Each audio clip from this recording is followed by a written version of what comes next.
Ito namang susunod nating hahanapin parang palitaw. Lulubog, lilitaw. Buti nilang mabilis sa sasakyan namin para mahabol sila.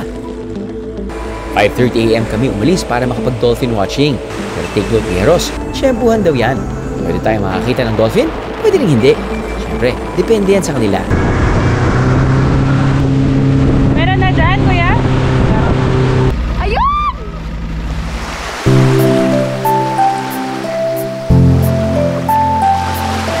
Oh my God, ang ganda yung design. Goodness.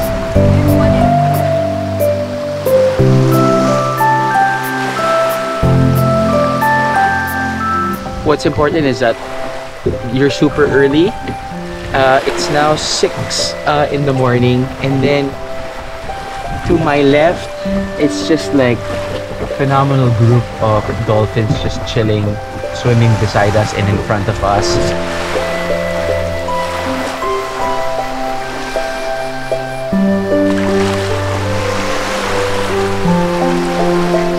And then to my right, or in front of us, meron din major reasons why you should visit this place dahil nga they're out in the wild.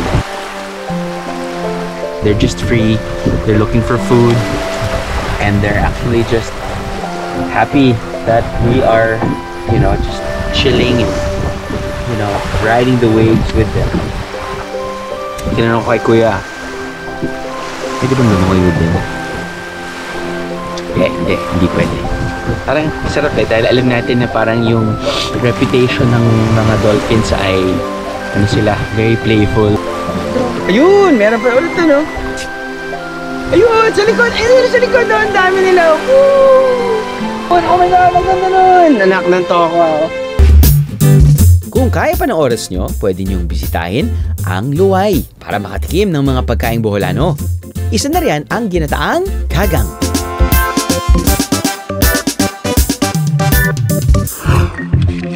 Para kompleto ang experience, ituturo din ni Sir Pio kung paano hinuhuli ang kagang. Isa pa doon, ito yung ang pasgong, ito yung nagtatrap ng kagang. Yung kagang, pag nilagay mo sa butas, papasok yan, nagtitrip yan eh. Tapos nahulog yan. So masasara na. Masasara na, hindi na makalabas yung kagang. Kapag nahuli ang kagang, pakakainin mo na ito ng gulay sa loob ng 5 araw para maging malinis raw ang loob nito. Ang masarap na luto raw sa kagang, ginataan na may murang buko.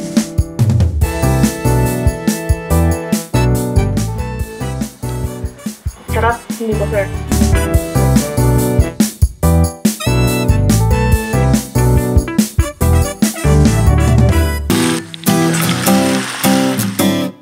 We are featuring 2 types of dishes at buti na lang si Jamaica, ang aming researcher, ay galing Bohol. Hi, Jamaica. Ay, hello, sir. Takla. Ano ang takla? And how does it compare to hipon?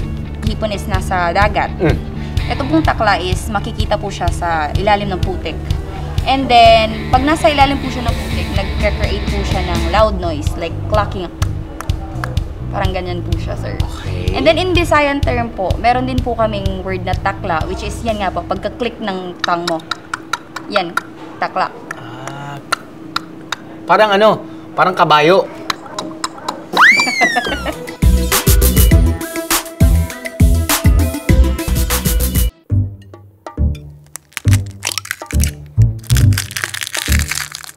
Pati ba naman to? Handicrafts na nga, hirap na ako eh. Tanggalin natin. Konti na lang natin sa akin.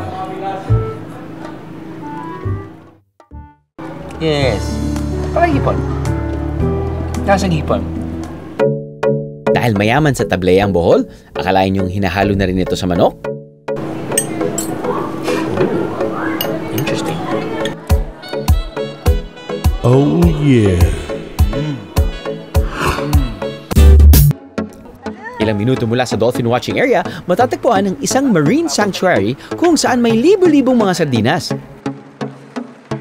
At kung kilala niyo ako, hindi ko palalampasing lumangoy kasama nila. Tagal na ito ah.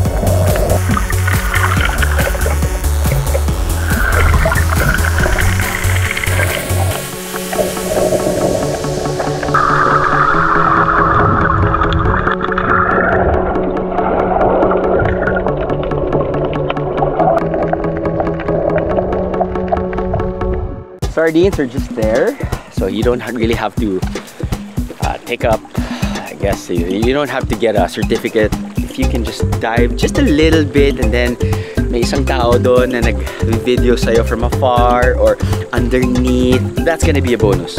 That's gonna be a bonus. But what's great about it is that all year round ba, kuya? Nandiyan ba yung mga sardinas? All year round. It was nice to see the sardines. It's pretty much the reason why we came here. Nice to see different fishes.